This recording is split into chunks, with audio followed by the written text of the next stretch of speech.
You're bidding on a upgraded Humvee 4-door restraint system. This is the upgraded model that the government came up with to provide better security for. This one is for the 4-door Humvees. Comes with the instruction manual. I'll have individual shots. We've checked it off here, and this one here is the 4-door kit. We've checked off all the items on there.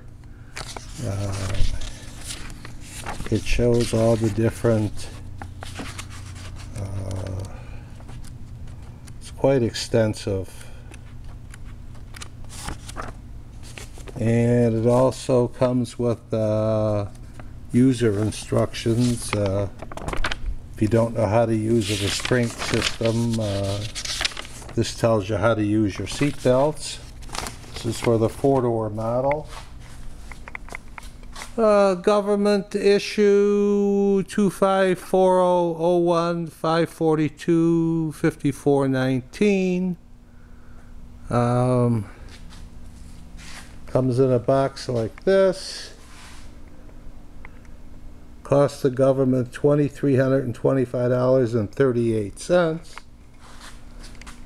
to keep our servicemen a little safer. This is what it is.